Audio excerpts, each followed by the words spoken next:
First here, Cloudflare outage affects multiple crypto exchanges. Cloudflare, a leading provider of internet infrastructure, recently experienced widespread problems causing many crypto exchanges to go offline. In an update posted on Tuesday, the Content Delivery Network, or CDN, confirmed that it is experiencing issues with its services and network and is currently implementing a fix. However, the firm has yet to provide information regarding what went wrong, causing services across the world to come to a halt. The cryptocurrency exchange FTX has announced that its platform and other associated sites may be difficult to access for many users. In a statement, the exchange claimed that it is currently in post-only mode.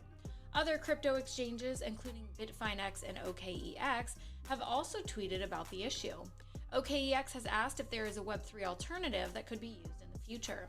Cloudflare, which became a public company about 3 years ago, offers web infrastructure services to businesses, including content hosting and security features such as distributed denial of service protection, or DDoS. This is not the first time that a Cloudflare outage has had a knock-on effect on the cryptocurrency world. A similar outage in August 2020 led to Bitfinex and other major websites going offline. At this time, crypto exchanges, as well as other sites and applications, including Indian brokerages Zerodha and Upstocks, and communication platform Discord, are all experiencing 500 internal service errors. Cointelegraph has contacted several exchanges regarding the situation and will update this article as new information becomes available. So, that is very unfortunate if you are affected by that. Again, we will continue to update you as we get new updates in terms of what is going on with this. Up next here, crypto lending platform Babel Finance reaches counterparty debt agreement. Babel Finance has reached a counterparty debt agreement, allowing the crypto lending platform to continue operating smoothly. This is a positive development for the company and will help to ensure that users can continue to access the services they need. The firm issued a temporary suspension of redemptions and withdrawals from its products on June 17th, after citing unusual liquidity pressures in the current bear market. The company stated it was taking swift action to protect clients and communicate with all related parties.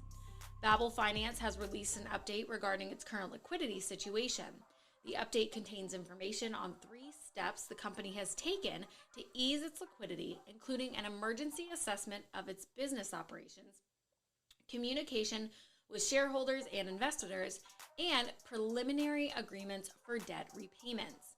The company noted that it had reached preliminary agreements with major counterparties and customers regarding the repayment of some debts, which has eased the company's short-term liquidity pressure. However, the company did not specify specific details about the debt repayment plans, such as interest rates or maturation date. The firm stated that it communicated with certain shareholders and investors about the potential to obtain liquidity support and that it will actively fulfill its legal responsibilities to customers and strive to avoid further transmission and diffusion of liquidity risks. The firm issued a statement saying they are grateful to their customers for their understanding and support during this difficult period and hope to continue to receive support from their partners. The firm's liquidity issues come just a month after it raised $80 million in a Series B funding round. The year prior, the firm also raised $40 million in a Series A funding round led by Zoo Capital, Sequoia Capital China, Dragonfly Capital, and Tiger Global Management.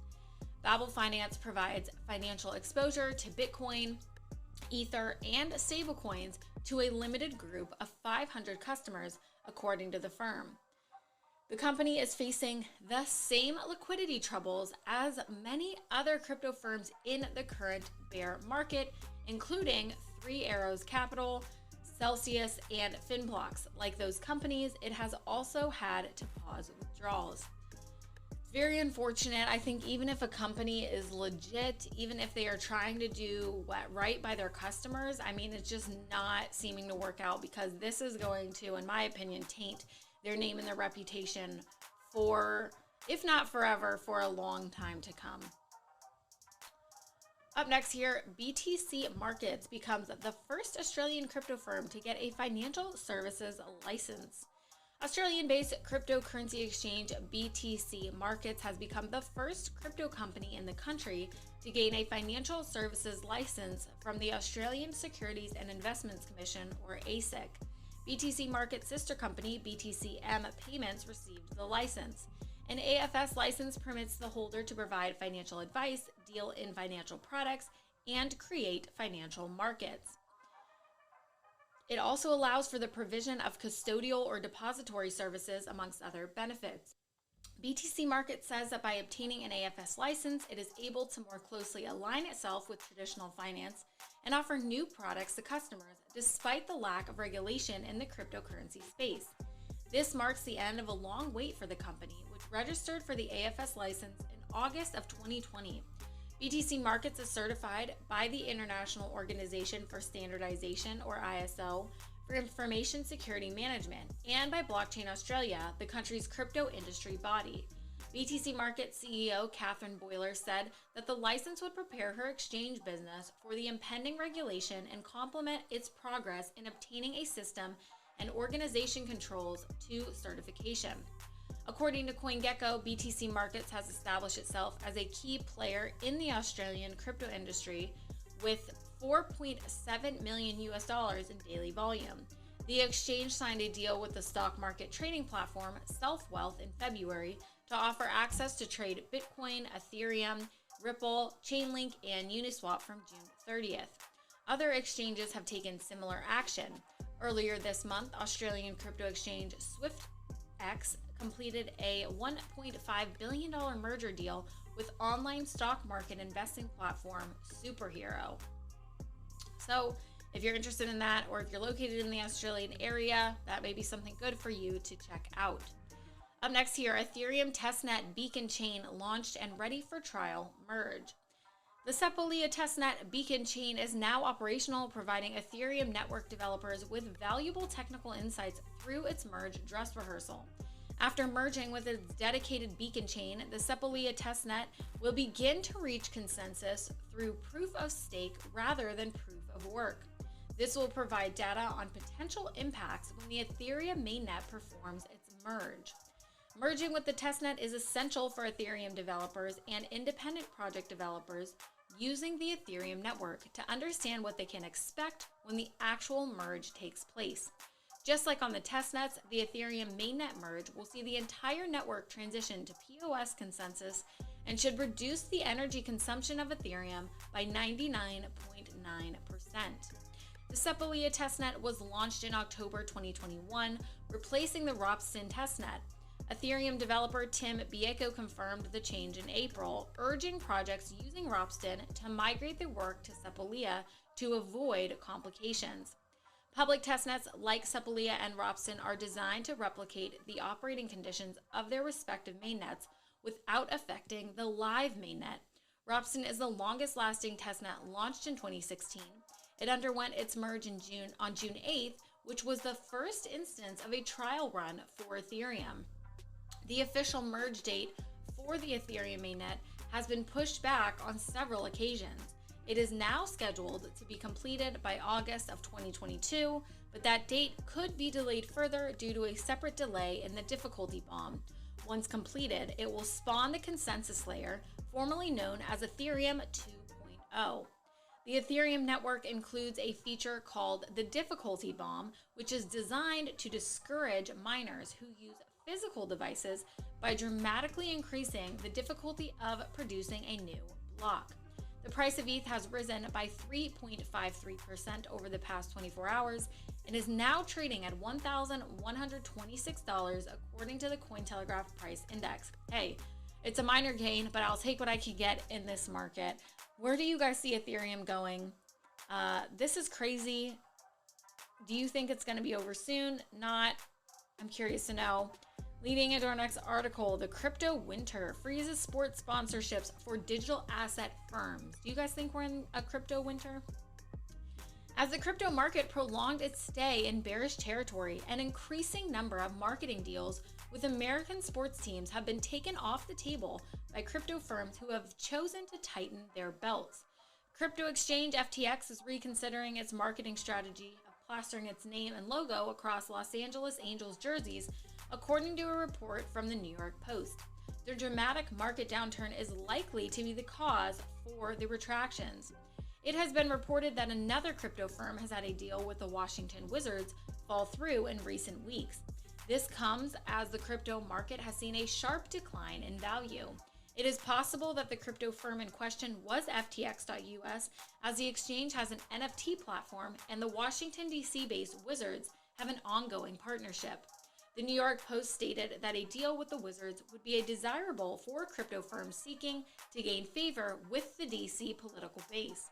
Joe Favorito, a sports management professor at Columbia University, said that he does not think any new sports partnerships will be announced while the market is down. As crypto firms have become increasingly flush with cash, they have begun to shell out staggering amounts of money for sponsorship deals. In the most recent crypto boom, Crypto.com paid $700 million to name the LA Lakers home arena, Crypto.com Arena, for 20 years. I wonder if they are still glad that they did that. FTX went even further, paying $135 million to name the Miami Heat's home arena, FTX Arena, in March 2021. Furthermore, Tezos has committed to paying $27 million annually to put its logo on Manchester United uniforms. In recent years, there have been many large sponsorship deals between cryptocurrency firms and sports teams. These deals have typically been worth hundreds of millions of dollars. As companies rethink their sponsorships for basic brand visibility, deals between real-world products and non-fungible token firms appear to be holding strong because they offer more practical benefits to those involved. Budweiser, a global beer manufacturer, has partnered with the popular NFT horse racing platform Zed Run. Budweiser has issued tokenized Clydesdales, which users can mint, while Zed Run will launch a Budweiser-themed racetrack and a tournament with a maximum prize of $95,000 in December. NFL superstar Tom Brady's autograph NFT marketplace has partnered with ESPN to create content for the sports TV network. Autograph launched a parallel NFT collection that was launched at the same time as the Man in the Arena Tom Brady docuseries first aired on ESPN on April 6th. So they definitely know what they're doing, timing the markets. We're going to launch his NFTs the same time we're launching this docuseries. I mean, marketing is very strategic. I definitely think that they will probably put a hold. We've seen this already on marketing at this point, kind of seeing where the market's going, not wanting to put their money in if they don't think they're going to get it out right now. And last but not least here, Ukraine sells CryptoPunk's NFT donation for 90 ETH, worth over 100K. The Ukrainian government has realized the importance of cryptocurrencies in light of cross-border sanctions and an escalating war. Uninterrupted monetary aid in the form of crypto and non-fungible tokens has allowed the government to continue functioning despite otherwise difficult circumstances. In a continued effort to aid the needs of citizens and the nation, the Deputy Minister of Digital Transformation of Ukraine, Alex Bornyakov, announced the sale of a CryptoPunks NFT for 90 Ether that was received as a donation on April 20th, 2022. The CryptoPunk 5364 NFT was donated to the Aid for Ukraine campaign by user OX165CD3 on March 1st, 2022.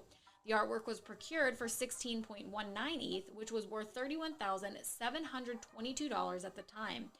Soon after the NFT was donated to Ukraine, it received a buy offer for 100 ETH, worth $288,414 on April 27th, the highest bid it ever received. On June 19th, Ukraine sold CryptoPunk 5364 for 90 ETH, worth $102,640. However, the buyer spent an additional $103,523 to cover Ethereum gas fees. The NFT is part of a collection of 6,039 male punk characters, pixelated variations of male characters. Ukraine has become the third country to join the European Blockchain Partnership as an observer after Norway and Liechtenstein. The country plans to expand its interstate blockchain network partnership with other countries. Konstantin Yarmolenko, founder and CEO of Virtual Assets of Ukraine, told Cointelegraph that Ukraine is interested in running a test node of the EBSI and piloting use cases of cross-border public services based on blockchain technology. He went on to say that the crypto donations received during the Russia-Ukraine war were a vital form of support, and that the next step is to fully integrate blockchain technology into Ukraine and the EU based on EBP/EBSI initiatives.